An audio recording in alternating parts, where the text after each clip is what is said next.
नमस्कार. मी प्राध्यापिका मेधा दाते, लेखक क्रमांक 187. 5 जुलै. तिमिराकडून तेजाकडे.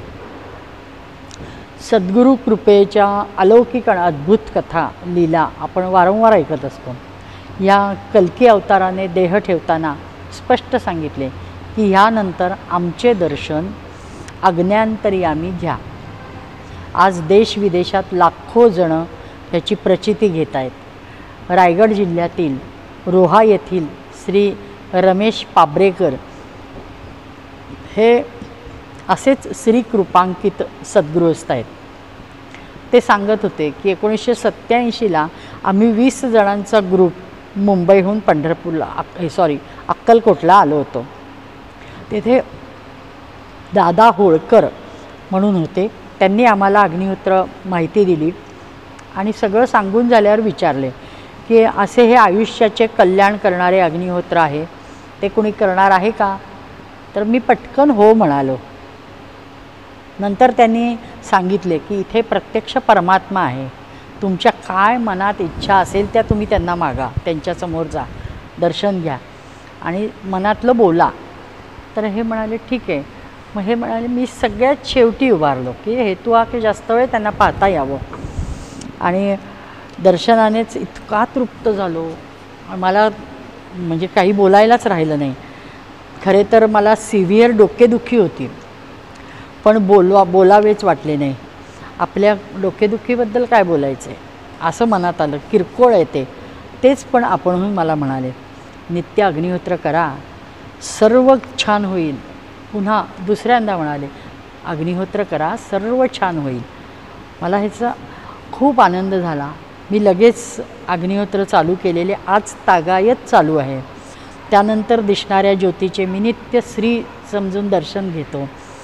क्वचित काही समस्या असेल तर त्या ज्योतीपुढे अग्निहोत्रानंतर म्हणतो, निवेदन करतो आणि सही सलामत आज तागायत प्रत्येक संकटातून बाहेर येतो.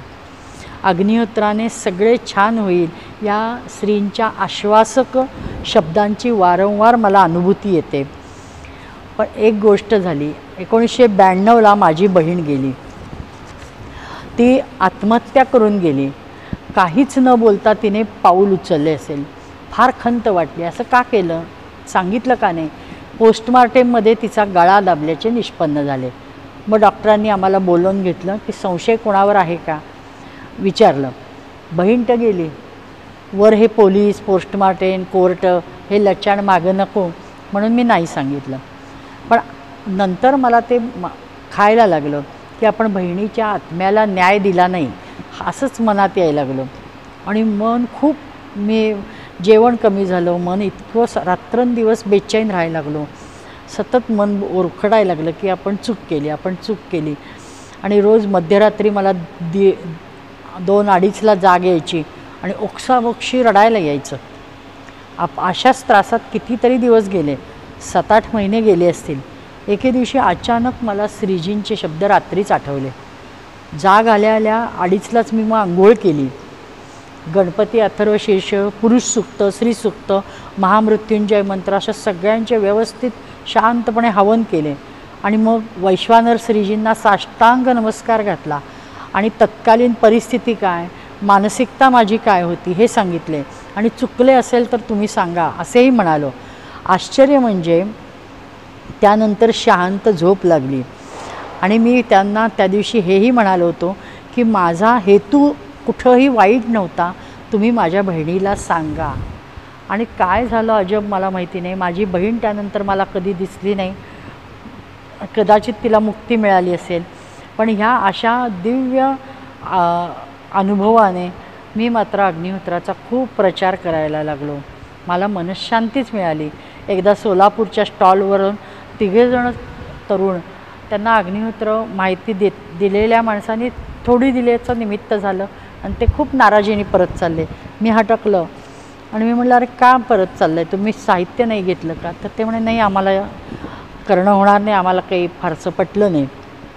मग ते म्हणाले अरे समजा आपण एका हॉटेलात भेटलो आहे, तुम्ही खूप चवीने काही खाताय आणि मी फक्त चहा घेतला आहे आणि जर तुमची डिश मागवली तर मलाही तुमच्यासारखा आनंद मिळेल असं ज्यावेळेस माझ्या मनात येईल त्यावेळेस ते काय असेल तर ते म्हणतात म्हणजे तीच गोष्ट आनंदाची आहे, अग्निहोत्राची आहे.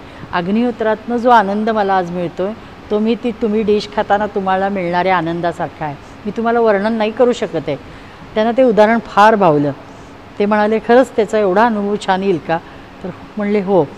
आणि मग त्यांनी लगेच अग्निहोत्र गेलं. ते अनेक दिवस माझ्या संपर्कात होते. म्हणजे प्रत्येक शब्द आपला भावू शकतो जर आपण शांतपणे त्यांना पटवून दिला तर.